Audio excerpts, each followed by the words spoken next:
Welcome to GS knowledge. आइए मैं आपको एक रियल इशू बता रहा हूँ। एक ऐसा इशू कि जो ये वॉर हो रहा है यूक्रेन और रशिया के बीच में, ये मेन वजह वॉर होने का कारण क्या है। आइए मैं आपको एक प्रभाव बोल रहा हूँ जिसे हम कहावत कहते हैं। मैं इसलिए नहीं आपको चाहता हूँ क्योंकि आप खूबसूरत नहीं, मैं इसलिए आपको चाहता हूं क्योंकि आप मेरी जरूरत है। ये कहावत और ये मुहावरा ठीक अमेरिका के लिए किसके ऊपर फिट कर रहा है? ईरान के ऊपर। ये ईरान जो आज का हमारा टॉपिक है, जो दुनिया ये थर्ड वर्ल्ड के करीब में जा रही है, मेन इशू ईरान है। तो आइए अब हम जानें इस ईरान के ऊपर आखिर क्या ऐसा चीज है कि जो थर्ड वर्ल्ड वॉर का कारण बन रहा है यूक्रेन और रशिया के बीच में। आइए इसके ऊपर हम बात करते हैं। तो आपको पता होगा कि ईरान के ऊपर यूनाइटेड स्टेट अमेरिका ने सैंक्शंस लगाया। सैंक्शंस क्यों लगाया था? क्योंकि ईरान न्यूक्लियर बम का तैयारी कर रहा था, इसलिए ईरान के ऊपर प्रतिबंध लगाया गया। तो आखिर अभी क्या ऐसा जरूरत पड़ गया कि अमेरिका ईरान के प्रति झुकाव है? क्या ऐसा जरूरत पड़ गया? तो आप जानते हैं रीजन ये है क्योंकि आपको पता है कि यूक्रेन और रशिया के बीच में जो वॉर हो रहा है, ऑलरेडी अमेरिका ने रशिया के क्रूड ऑयल के ऊपर सैंक्शंस लगा दिया है। यानी रशिया अब इंटरनेशनल मार्केट में उस तरीके से तेल नहीं बेच पाएगा जिस तरह से वो तेल बेचता था। तो इसका असर ईरान पे क्यों पड़ा? आज की मैं बात कर रहा हूं, ईरान से एक अटैक हुआ। कहां पे?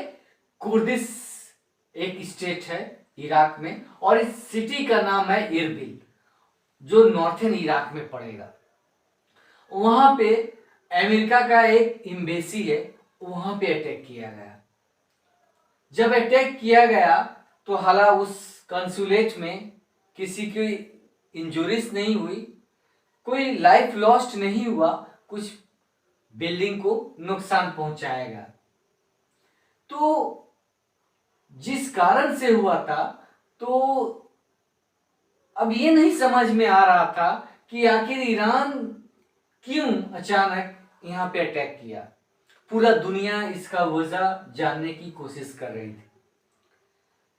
ईरान का कहना यह है कि मैंने, ठीक है, मेरे तरफ से अगर अटैक हुआ होगा तो इंटेंशनली कंसुलेट के ऊपर अटैक नहीं हुआ, किसी और भी कारण हो सकते हैं। जबकि रशिया और चाइना ये नहीं चाहते हैं कि अमेरिका और ईरान से ये JCPOA का 2015 का डील हो जाए। अब JCPOA डील क्या है? तो joint comprehensive plan of action 2015, ये जिसके कारण ईरान के ऊपर प्रतिबंध लगा था, इस प्रतिबंध को जॉय बिडेन रिव्यू करना चाहते हैं। रिव्यू करने का मकसद क्या है? तो चाहते हैं कि ईरान को इकोनॉमिक जो सैंक्शंस लगाया गया है, जो प्रतिबंध लगाया गया है, उसे हटा लिया जाए। तो इससे ईरान का क्या फायदा होगा? इससे ईरान का ये फायदा होगा ताकि वो अपना तेल इंटरनेशनल मार्केट में बेच पाए, चूंकि ऑलरेडी रशिया के ऊपर सैंक्शंस लगाया जा चुका है। दूसरा इसका असर क्या है कि जो ईरान के ऊपर जो आर्थिक प्रतिबंध लगा हुआ है, तो ईरान अपना सस्ता तेल चाइना को सेल करता है, और चाइना इस इंटरनेशनल मार्केट में ऊंचे दाम पे बेचता भी है और अपना यूजेस भी करता है। तो चाइना को फायदा है, और जो ईरान जो और सब कंट्रीज को जो सप्लाई करता है, जिनसे यूएसए से नहीं बनती है, उनको फायदा है। अगर ये प्रतिबंध को हटा लिया जाएगा तो ईरान इंटरनेशनल मार्केट में बहुत ज़्यादा इकोनॉमिक रिकवरी करेगा और इंटरनेशनल मार्केट में इनका बोलबाला रहेगा। तो ईरान का ऊपर ये नहीं चाहते हैं रशिया चाइना कि ये डील हो, तो हो सकता है ये साजिश हो। अगर ये साजिश है तो ये किसकी साजिश है? तो क्या ये हम नहीं कह सकते हैं कि ये थर्ड वर्ल्ड वॉर की वार्निंग है? तो आइए अब मैं ये जानने की कोशिश करता हूं, आपको बताने का कोशिश करता हूं कि आखिर ईरान के पास क्या ऐसा चीज है जो अमेरिका इसे रिव्यू करना चाहता है। तो आइए इसके ऊपर हम बात करें। तो ईरान के पास आज के डेट में जो है वो किसी और कंट्री के पास नहीं है। दुनिया में अगर मैं ईरान की बात करूं तो ईरान में ऑयल एंड नेचुरल गैस की पर्याप्त भंडार है। ऑयल एंड नेचुरल गैस, एक सर्वे में ये आता है कि ईरान में जो क्रूड ऑयल है, जो तेल निकाला जाता है, क्रूड ऑयल जिसको हम अनडिफाइंड पेट्रोलियम कहते हैं, उसकी रिजर्व जो है 137 बिलियन बैरल्स है। समझ रहे ना, 137 बिलियन बैरल्स, जो दुनिया का 10% ऑफ द वर्ल्ड एरिया है। यानी दुनिया में जितना पेट्रोलियम का, क्रूड ऑयल का उत्पादन होता है वो सिर्फ ईरान में ही 10% अवेलेबल है। आप इससे अंदाजा लगा सकते हैं कि ईरान के पास कितनी प्राकृतिक भंडार है, गॉड ने कितने इस कंट्री को गिफ्ट दिया है। अगर मैं नेचुरल गैस की बात करूं तो नेचुरल गैस की मात्रा 41.4 ट्रिलियन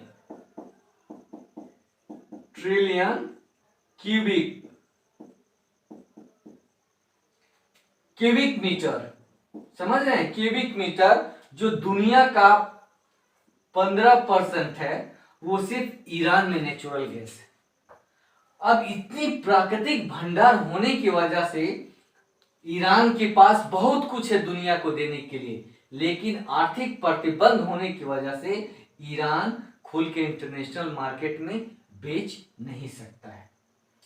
अब आइए जानिए कि जो 10% ऑफ द वर्ल्ड है, अगर ये रेशियो ईरान के पास जो है, अगर ईरान कोई दूसरी ऑयल फील्ड मींस तेल को, कुएं को अगर ना खोजे तो इतने ही रिजर्व में अगर तेल नहीं अभी निकालता ईरान तो 145 ईयर्स 145 साल तक ईरान को तेल की जरूरत नहीं पड़ेगी। उसके पास इतने स्टॉक है कि 145 साल तक जो तेल की मात्रा है उतना से अपना ईरान चला लेगा और उसमें से कुछ दुनिया को भी दे देगा। तो आप समझ सकते हैं ये फिगर कितनी बड़ी है। ऑयल अगर रिजर्व की हम बात करते हैं तो दुनिया में सबसे ज्यादा ऑयल का रिजर्व जो है, एक नंबर है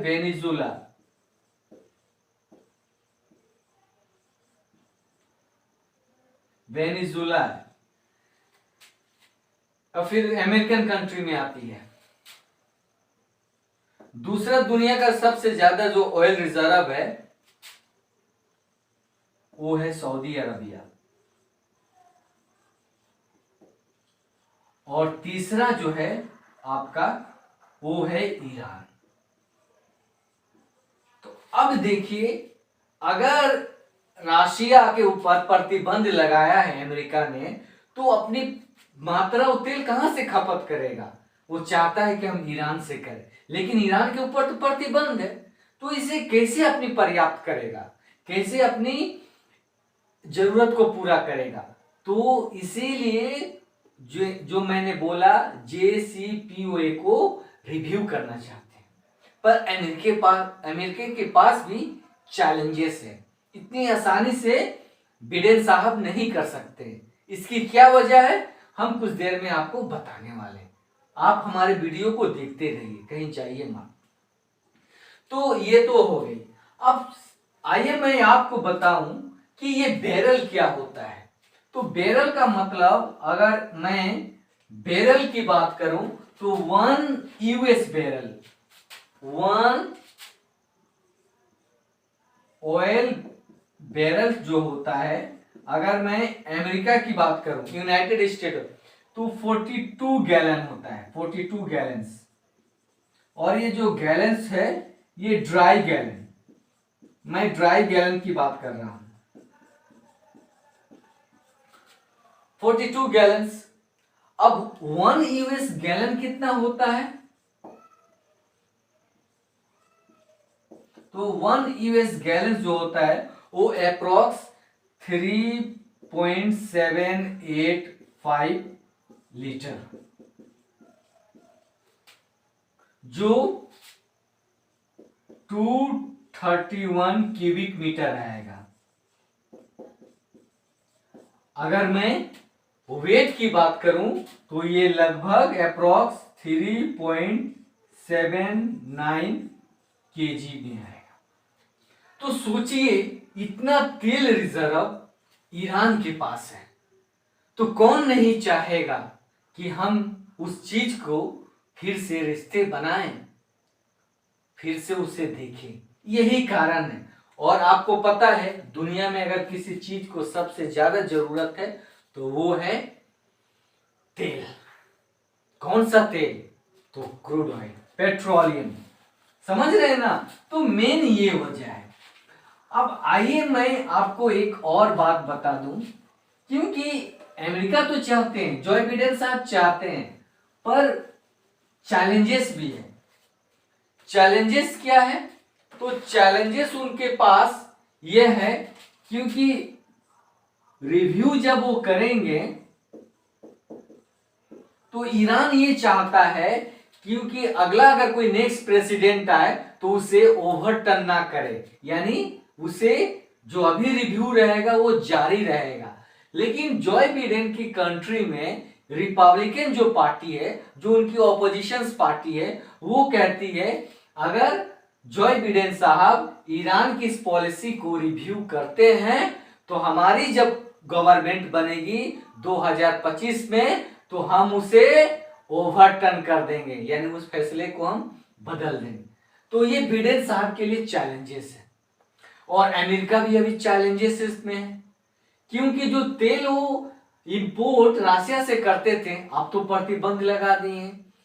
और इसमें रशिया का क्या इसमें डिमांड है? तो रशिया का ये देखिए, रशिया जो है ऑलरेडी वो 40% अपनी ऑयल का एक्सपोर्ट कहां करते हैं? तो यूरोप में करते हैं, यूरोप में।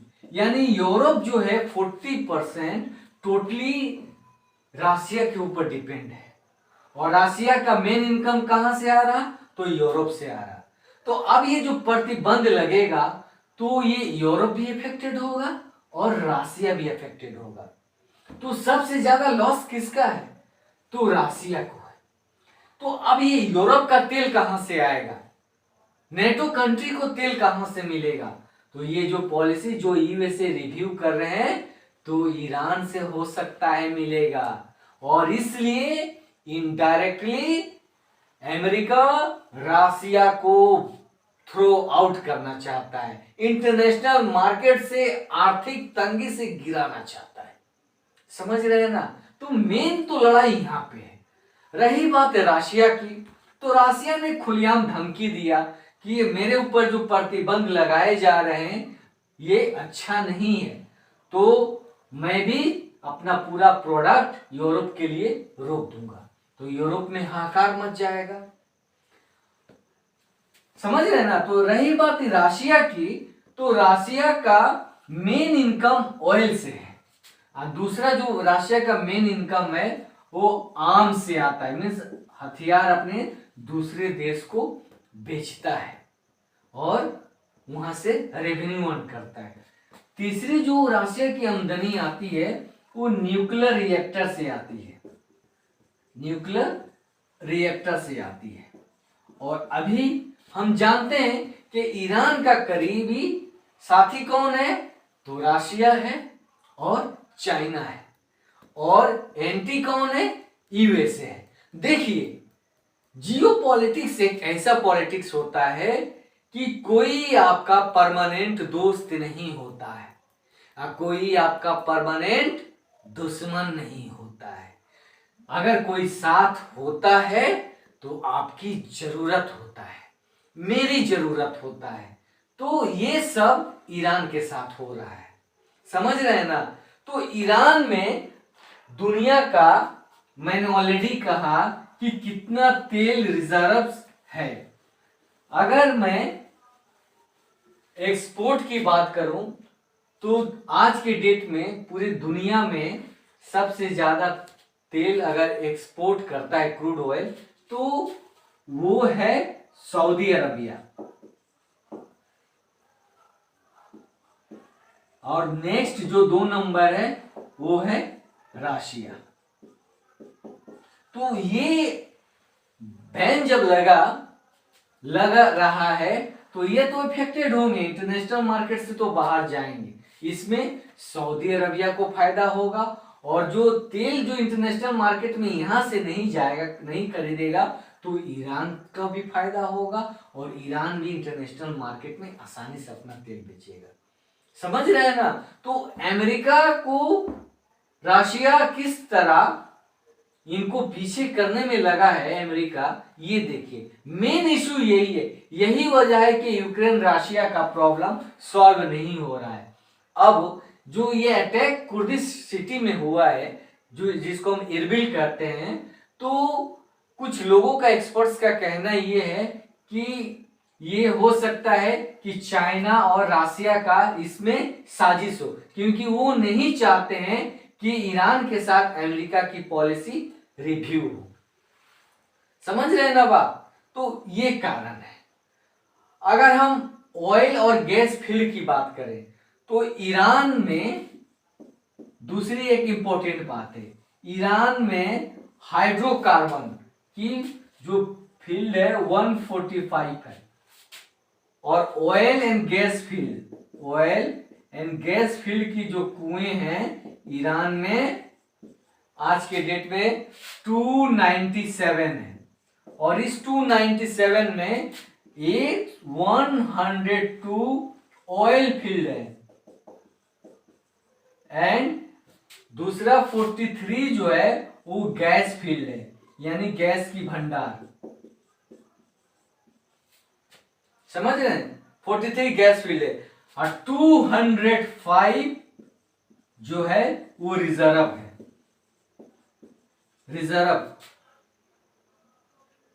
जिसमें से ऑयल की 205 और गैस की 43। तो अंदाजा लगा सकते हैं, जिस देश के पास इतनी प्राकृतिक संसाधन है वो देश आर्थिक तंगी होने की वजह से खुल के बेच ही नहीं सकता है, वो पीछे है। तो आज दुनिया की जरूरत है ईरान को, और अमेरिका चाहता है कि हम रशिया को हम पीछे करें। तो मेन कारण ये है।